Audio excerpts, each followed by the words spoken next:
Začela bom z vami, gospod Cigler Kralj. Torej, SDS je danes vložil svoj predlog zakona o vladi, 14 ministrstev, katera bi po tem predlogu pripadala vašemu trojčku. Dober večer. Ta zakon o vladi sem pogledal zdajle popoldan med sejo skupnega odbora in moram reči, da lahko govorim v imenu NSi, SLS in Fokus, da nam je kar všeč smer, v katero so kolegi iz SDS-a pač ta zakon oblikovali. Kaj nam je najbolj všeč? To, da se iz bogatih in razkošnih 20 resorjev, ki jih je imela obstoječa odhajajoča koalicija, zmanjšuje število predlaganih resorjev na 14 resorjev. Zdaj, če me pa vprašate glede razreza, pa je to še preuranjeno. Namreč sam tudi nisem udeležen osebno v nobenih, morda neformalnih pogovorih, ki pa gotovo tečejo. Ampak poglejte, predsednik parlamenta pravi, mandatar bo izvoljen v prvem krogu, potekajo pogajanja mimo kamer, je včeraj v tem studiu dejal gospod Krivec, torej ne moramo se pretvarjati, da pogajanja ne potekajo, kaj ne? Sej malo prej sem rekel, so gledalke in gledalci slišali, da pogovori neformalni gotovo tečejo, je pa preuranjeno vsaj mene spraševati o razrezu resorjev. Gospa Kozlovič, vaša stranka je danes umaknila predlog sprememb zakona o vladi, češ da ne boste ovirali oblikovanja nove vlade. Torej, vašo vlado je na začetku mandata ustavil referendum. Vi torej v takšni potezi ne razmišljate? Absolutno ne, ker mi smo obsodili to prakso, ki nam jo je takoj na začetku mandata dala na pot SDS stranka in Nova Slovenija. Mi želimo biti boljši.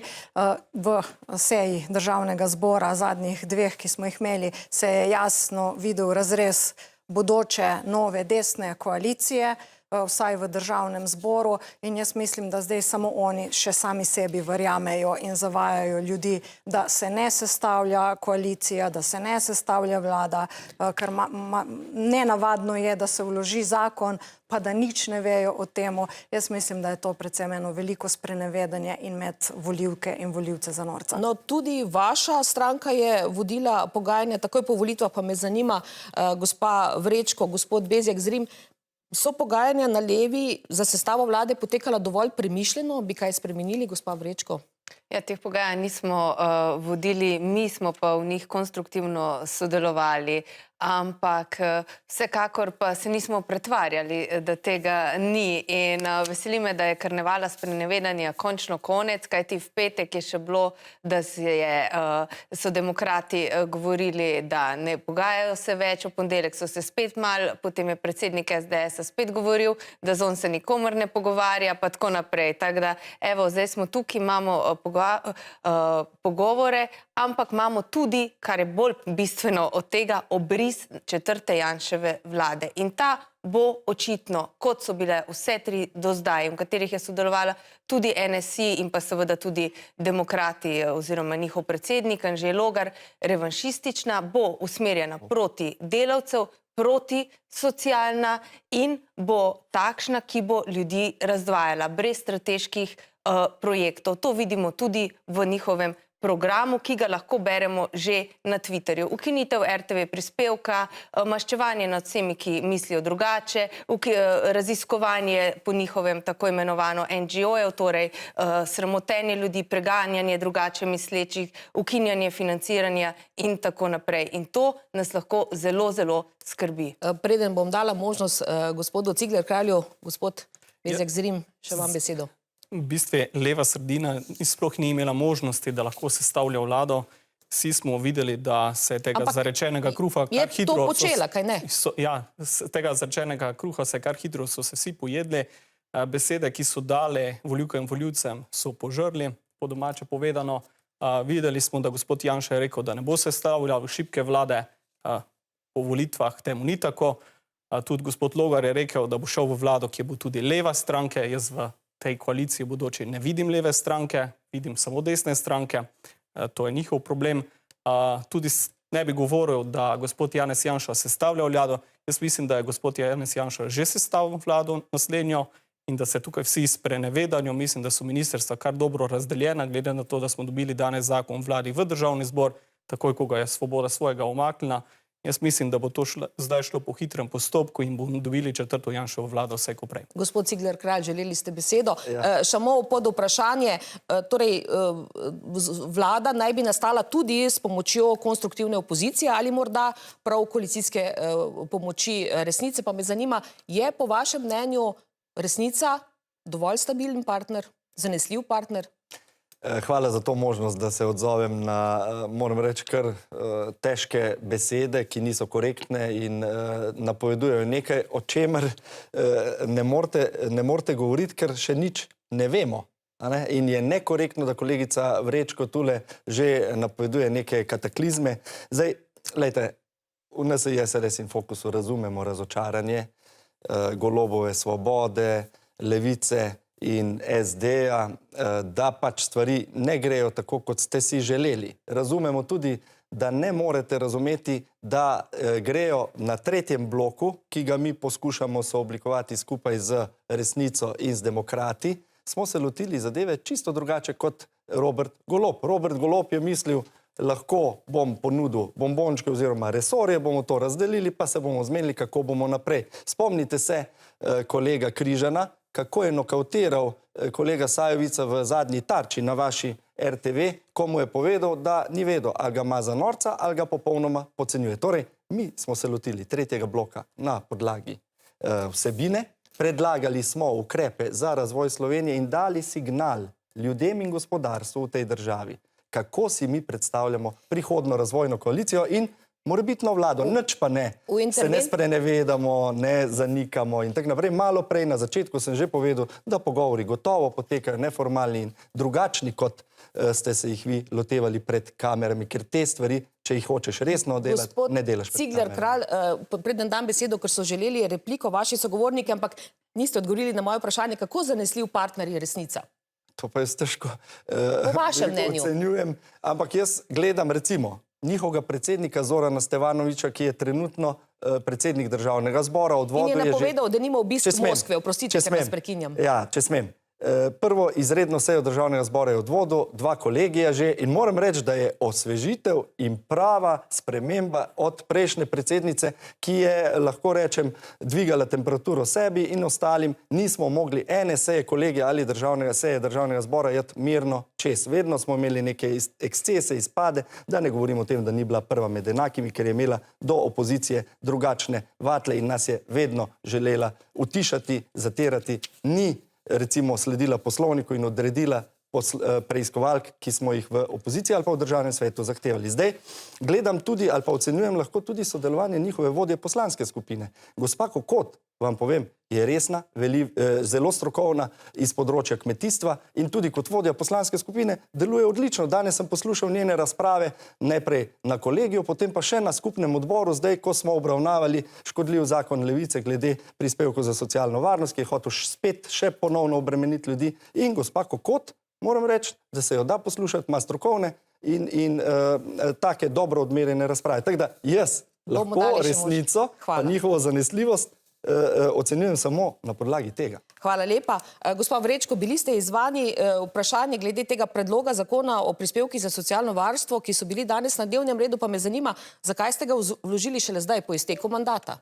No, mi smo ga, ta zakon, večkrat imeli na mizi, ne pozabiti, tudi v mandatu, žal pa pač ni najdel podpore. Mi smo takšen prispevek, ki bi bil progresiven, predlagali ves čas, ker to je bil naš ključni. Ampak še nekaj, to ni več, da morajo ljudje plačati. Gre za razbremenitev ljudi, tistimi in vseh, ki imajo minimalne plače, fizičnih delov, čistilk in tako naprej, ki ne morejo plačevati enako kot tisti z najvišjimi plačani. Prva stvar. Druga stvar, zakaj pravim obris ta vrstne vlade. V tem predlogu zakona je Ministrstvo za gospodarstvo bo dobilo resor dela, delavskih pravic. Oprostite, to je tako, kot da bi dal volku začuvati jagnječke. Kaj bo potem minister za delo? Vsak dan se pogleda v ogledalo in sam sabo razpravljal, na kateri strani je. To sta 2 ločena razloga, tudi resorje tudi v drugih državah z razlogov. En pokriva gospodarstvo, delodajalce, drug pa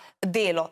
Tam pa ostaja na sociali, pa ostaja družina, demografija, ki se bo zdaj tudi tako imenovala. Vse prav in to je problem, ampak kaj smo mi naredili v prejšnji vladi. Povišali porodniško, ustvarjali stanovanja za mlade družine. Tako se delajo te resorji in zaradi tega ima Slovenija tudi med primerljivimi državami boljšo sliko kot pa tisti, ki se Ampak grejo na ta zakon ste način. vložili sami, torej brez kakšnih partnerjev. Gospa Kozlovič, vi ste želeli repliko Ja, jaz na bi gospoda Ciglerja Kralja in kot sem dejala, zakon je Levica in Vesna vložila sama, kaj ne? Torej, jaz bi želela res odločno replicirati kolegu Cigler Kralju. Urška Klakočar Zupančič je vodila Državni zbor v skladu s poslovnikom. Jaz verjamem, da je takratni opoziciji dvigala pritisk, predvsem, ker je opozarjala na manipulacije opozicije in sovražni govor, ki ga je bilo v prejšnjem mandatu veliko. In jaz upam, da ta mandat ne bo tako bogat s sovražnim govorom, ker na ta način politiki damo negativen zgled. Zdaj pa bolj kot razočarani smo mi izredno zaskrbljeni. Predvsem zaradi tega tako imenovanega interventnega zakona, ki ga je vložil tako imenovan desni trojček, ki prinaša milijardno dodatno luknjo v proračun Republike Slovenije. Ne povejo, kje se bo ta denar najdel, predvsem pa je namenjen peščici najbogatejših. In mene, ko sem pokrivala področje zdravstva v prejšnjem mandatu, me skrbi, resnično me skrbi divja privatizacija, ki jo ta zakon prinaša. Dobesedno odpira vrata v konflikte interesov, odpira vrata na stečaj, praktično zdravstvena blagajna bo postala bankomat za neke zasebne interese.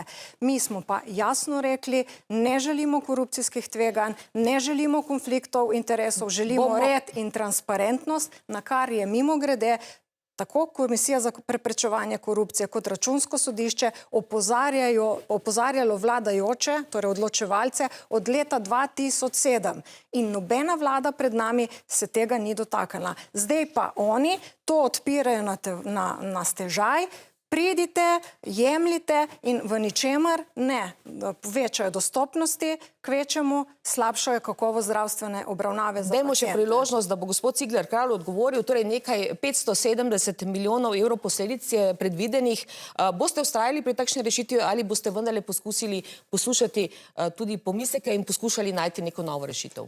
Torej, najprej odgovor kolegici Asti Vrečko, se ji ne zamerim, verjetno ne pozna zadevo, ampak sosednja Avstrija ima v določenih obdobjih skupno ministrstvo za ekonomijo in trg dela. Torej, to je nekaj najbolj normalnega. Mislim, da je to dobro in mislim, da bo prineslo rezultate in ne bo ogrozilo socialnega dialoga. Zdaj, glede vašega zakona, že drugič bi ukinili ta obvezni prispevek za zdravstvo, pa še vedno ta prispevek bo, torej ni razbremenjevanja. In tretjič, poglejte, na naš predlog, sredinski trojček, prosim, sredinski blok, je vložil ta interventni zakon. Na naš predlog zakona so prišle številne zelo pozitivne ocene. In sicer predvsem vsi, ki delajo in ustvarjajo gospodarstvo, obrtništvo, podjetništvo, kmetje, ti nam sporočajo, da to je smer, v katero mora Slovenija iti. In ko reče kolegica Kozlovič, da je to zakon za bogate, jaz mislim, da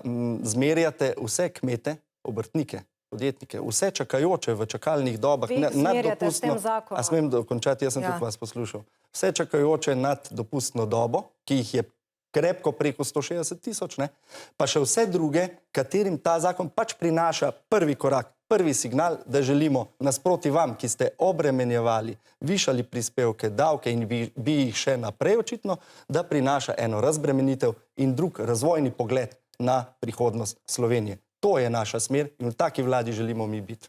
Gospod Bezjak Zrim, želeli ste besedo, ob tem pa me še zanima, kaj bi sicer vi sprejeli od tega zakona. Veliko je slišati o znižanju DDV-ja, da to je sprejemljiva rešitev. Zdaj, v bistvu ta sredinski trojček je ta zakon vložil, kar veliko zakonov je tem omnibusu in to bi vse skupaj v enem zakonu spravili skozi. Bi se dalo kar o nekaj zadevah pogovarjati, ki so smiselna, vkolikor bi res ta osnovna košarica dobrin, da gremo na 5% in da res plačujejo vsi potrošniki manj, ne da na koncu imajo trgovci više marže, o tem se lahko pogovarjamo. Potem moramo zamrzniti cene. Tu bi se lahko pogovarjali. Vkolikor na nižji davek na oddajo premoženja, da to gre na 15% pri stanovanjih v dolgoročni najem, tudi tukaj bi našli kar hitro pri socialnih demokratih. Za mlade pa 5%. Tudi za mlade 5% pri socialnih demokratih bi našli sogovornika. ampak tukaj se tudi skrivajo podtaknjenci, tudi pri oddaji, naprimer, poslovnih prostorov bi se davek znižal in na koncu bomo videli, da bomo imeli primanjkljaj v državni blagajni, kako bomo osnovne zadeve pokrivali, javno šolstvo, javno zdravstvo, sledila bo privatizacija, kot je kolegica Kozlovič rekla, amerikanizacija javnega sistema. Žal. Spoštovani gostje, še zadnja zaključna beseda za vsakega in seveda, kolikšna je možnost predčasnih volitev v zadnjih dneh, je veliko slišati o tem tudi na družbenih omrežjih. Gospa Kozlovič. V Svobodi smo na predčasne volitve pripravljeni in glede na to, kako deluje nova koalicija, ki se je izrisala, zna biti res, da bojo kar kmalu. Tudi v Levici in Vesni smo na predčasne volitve absolutno pripravljeni. Dvomim, da bo zdaj do njih prišlo. Konec koncev imamo ta naš desni trojček, ki si na njih verjetno ne želi, ampak ko bodo ljudje videli, kakšno luknjo in kakšne ukrepe bodo sprejemali, predvsem za bogate, pa verjamem, da ta prihodnja desna vlada ne bo zdržala celega mandata. Gospod Bezjak Zrim. Ja, resna stranka in tradicionalno, kot so socialni demokrati, imajo teh 88 imen vedno nekje v predalu, da jih lahko pokličejo in ljudje bodo z veseljem kandidirali, ampak jaz ne vidim možnosti hitrih volitev, kajti jaz mislim, da je nova vlada oblikovana. O proračunski luknji oziroma jami, ki ste jo skopali, Predčasne volitve. govorijo tisti ljudje, ki so za 4 milijarde letno, mislim, povečali proračun in trošili na proračunskem pikniku. Gospod Cigler Kralj, ne bo več možnosti replike. Vas bi prosila za odgovor na Na vprašanje. proračunskem Hvala. pikniku, kakor bi lahko zadnja 4 leta ocenili. Ja, glede predčasnih volitev, lejte, v trojčku NSi SLS Fokus ocenjujemo, da to morda ne bi bila najboljša opcija za Slovenijo v danih razmerah, ne, geopolitičnih in tudi notranjih, ampak smo tudi mi na to pripravljeni, če se bo tako izkazalo. Hvala za udeležbo Hvala za te debate in obisko studia.